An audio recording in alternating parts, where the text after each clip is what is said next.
lixaa aanaa Heeban Arsii keessatti murni bilchiginnaa caasaa isaanii keessaa nama tokko ajjeesuun dhaga'ame. Jaal Heeraan Gameessaa waan qindeeffatte qabdi. Sirni dhugaa irratti bu'uureeffamee hin ijaaramne kan hojiin isaa cufti dabaa fi cubbuu qabu hojiiwwan hojjetan irratti walamantaa dhabuudhaan yeroo garaa garaatti walidhuu fi walajjeesuu aadeffachuun onkoloolessa 4/2025 aanaa Heeban Arsii ganda ambaa goda sadee keessatti nama maqaan isaa Dannaboo Kabaroo jedhamu abbaa ilmaan 6 ajjeesanii jiraachuu jiraattonni arraata biyyoolessa Oromiyaatti himan. Namni kun ijoollee 6 kan qabu yoo ta'u miseensa poolisii isaanii ture keessaa galuun ijoollee isaa guddifataa osoo jiruu qabanii hidhuun achi keessatti ijaaranii baasuun uummata irratti hojjechiisaa erga turaniin booda maqaa hariiroo waraana bilisummaa Oromoo qabda jedhuun hojii sana irraa deebisanii erga guyyaa muraasaaf mana hidhaa tursiisaniin booda onkoloolessa 4/2025 mana hidhaa irraa baasuun ajjeesanii hanga gabaasni kun qindaa'etti reeffa isaa hawaasni akka hin kaasne dhorkuun milishaa gandaa waardiyyaa irratti baasuun reeffi isaa guyyaa 4 karaa gubbaa ta'aa turuu jiraattonni gabaasaniiru. Kibba lixa Shaggar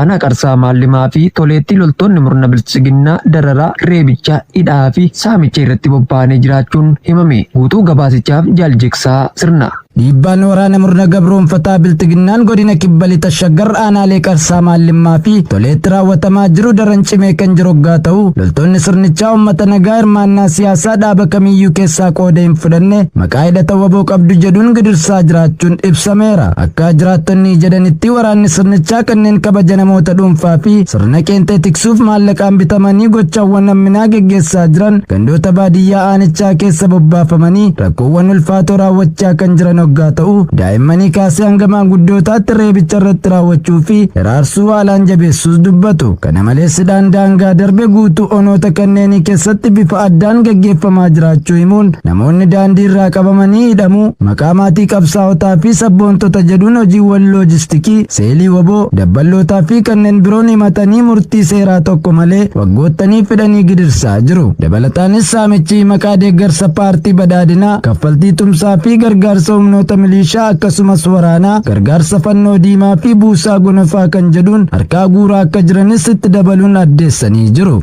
Godina Qellem Wallaggaa aanaa Awwaa Galaan keessatti dargaggoon tokko milishaa PP tokko irratti reebicha raawwachuun qawwee AKM tokko irraa hiikkatee waraana bilisummaa Oromootti makame. Jaal Amansiis Kaayyoo dabalata qaba. Qellem Wallaggaa aanaa Awwaa Galaan ganda Keellaa iddoo addaa Shaawuu jedhamutti onkoloolessa 5/2025 dargaggoo maqaan isaa Daanyii Fiqaaluu jedhamu milishaa PP yeroo hundumaa dararaan isaaf gamsiiste tokko bakka isheen teessee dhugaatii dhugaa jirtutti harka micciiree qawwee AKM tokko irraa fudhachuun waboo onichaa keessa socho'u bira ga'ee jiraachuu hooggansi waboo bakkichaa arrata biyyoolessa Oromiyaatti himee jira. Maqaan milishaa kanaa Tamam Shumaa kan jedhamu yoo ta'u yeroo ammaa kanas taate isa irratti raawwatan wal qabate mana hidhaatti darbatamee jiraachuun beekameera. Dabalataanis milishoonni sunichaa kanneen maqaan isaanii Tsaggaayee Tafarii fi Dhugumaa Waltajjii jedhaman sababa yeroo taateen kun waayila isaanii irratti raawwate isa waliin bakkicha turaniif jecha hidhamanii jiraachuu maddeen itti Roobaa Guduruu Wallaggaa aanaa Jimmaa Raaree keessatti ergamtoonni bilchiginnaa maqaa leenjii milishummaa jedhuun hawaasa nagaa jumlaan hidhaatti guuraa jiraachuun himame. Jaal Bilisee Sabaa waan qindeeffatte qabdi. Godina Horroo Guduruu Wallaggaa aanaa Jimmaa Raaree bakkeewwan akka Tattaafataa Tulluu Maraa ifa biyyaa fi bulchiinsa magaalaa Gooban keessaa sababa leenjii milishummaa jedhuun onkoloolessa 2025 irraa eegaluun hanga guyyaa gabaasni kun qindaa'eetti tiksitoonni bututtuu impaayera Itoophiyaa jiraattota baay'inaan 70 ol ta'an dirqamaan ukkaamsuu maddeen arraata biyyoolessa Oromiyaatti himaniiru. Haaluma kanaanis ganda Tattaafataa Tulluu Maraa irraa namoota ukkaamfaman keessaa kan maqaan nu ga'e Addisuu Dirribaa fi Toleeraa Ambassee kanneen jedhaman yoo ta'u ganda ifa biyyaa irraa ammoo Darajjee Shubul kan jedhamuu fi kanneen biroo hedduu ta'uun eerameera. Magaalaa Gooban irraa ammoo namni maqaan isaa Chuuchuu jedhamu leenjii kanaaf ukkaanfamee jiraachuus maddeen itti dabaluun eeraniiru. Akka maddeen himanitti namoonni kunneen irra jireessaan abbootii maatii kan ta'anii fi akka hojjetanillee qabaatanii osoo hin taane fedhii isaanii malee dirqamsiifamuun qe'ee fi qabeenyaa isaanii irraa ukkaanfamanii gara leenjii waraanaatti guuramaa jiraachuus dubbatu. Kibba lixa Shaggar aanaa Ammayyaa fi lixa Shaggar aanaa Dirree Incinnii keessatti miseensonni raayyaa ittisa impaayiratii 2 waraana bilisummaa Oromootti harka kennatan. Jaal Falmataa Lammii dabalata qaba. Godina Kibba Lixa Shaggar aanaa ammayyaa bulchiinsa magaalaa Qotaa keessaa torban darbe keessa miseensi raayyaa ittisa Impaayarattii tokko qawwee Akaamaa tokko hidhannoo guutuu waliin mooraa bilchiginnaa keessaa fudhatee ba'uun gooticha waraana bilisummaa Oromootti harka kennatee jiraachuun hooggansi waboo bakkichaa irraata biyyoolessa Oromiyaatti himee jira. Haaluma wal fakkaatuun godina Lixa Shaggar aanaa Dirree Hincinnii mooraa waraanaa PP magaalaa Hincinniitti argamu irraas torbanuma darbe keessa miseensi raayyaa ittisa Impaayarattii tokko qawwee Akaamaa tokko hidhannoo guutuu waliin qabachuun waboo bira nagaan ga'ee jiraachuun dabalataan eeramee jira. Miseensi waraanaa Abiyyi Ahmed duraanii waboota harka kennatan kunneen sabummaan isaanii Oromoo yoo ta'u isaanis osoo beekaniis ta'e osoo hin beekin miidhaa uummata Oromoo irra ga'aa turaniif dhiifama gaafachuun ilmaan Oromoo qawwee ormaa baatanii lola isaan ilaallanne irratti hirmaachaa jiraniinis dafaa yeroodhaan meeshaa keessan qabadhaatii gara qabsoo saba keessanitti makamaa jechuun dhaamanii fi jiru.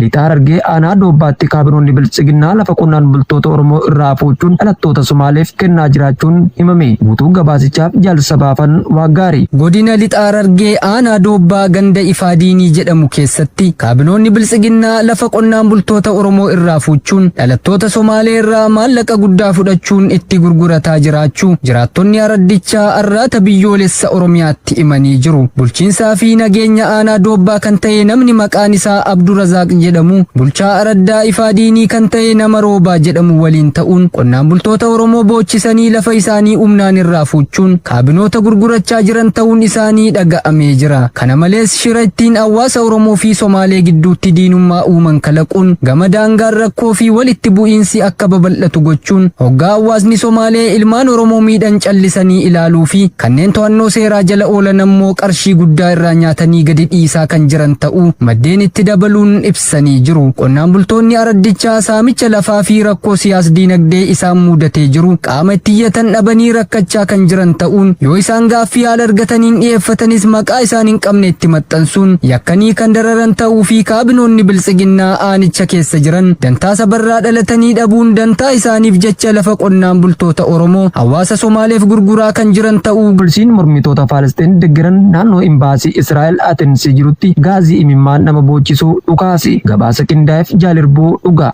Hiriira erga waraanni Gaazaa jalqabee waggaa 2 kabajuuf geggeeffame irratti walitti bu'iinsi erga uumamee booda poolisiin qibxata kaleessa Giriik magaalaa Ateensi keessatti mormitoota bittimsuuf gaazii imimmaanessu dhukaase. Namootni dhibbaan lakkaa'aman giddugala Ateensi keessatti walitti qabamanii alaabaa Falasxiin mirmirsaa fi bilisummaa Falasxiiniif jechuun dhaadachaa turan gara imbaasii Israa'elitti osoo hin hiriirin dura otoo imbaasii Ameerikaa bira darbanii. Hiriirri gareewwan bitaa fi toora gamtaa qophaa'e kun haleellaan Israa'el Gaazaa irratti raawwatu hatattamaan akka dhaabbatu gaafateera. Mormitoonni tokko tokko poolisii naannoo imbaasichaa jirutti dhukaasa ibiddaa fi kookteelii molotoof darbachuu isaaniitiin wal dhabdeen hammaate. Qondaaltonni deebii kennaniin gaazii imimmaan nama boochisuu fi boombii of nama wallaalchisuun namoota walitti qabaman duubatti dhiibaniiru. Walitti bu'iinsa yeroo gabaabaa garuu cimaa ta'e kana hordofuun hiriirtonni hedduun to'annoo jala oolaniiru. Jeequmsi qibxata kaleessaa mudate haleellaa Israa'el Gaazaa irratti raawwachaa jirtu irratti aariin addunyaa guddachaa dhufe yeroo jirutti jechuun TRT World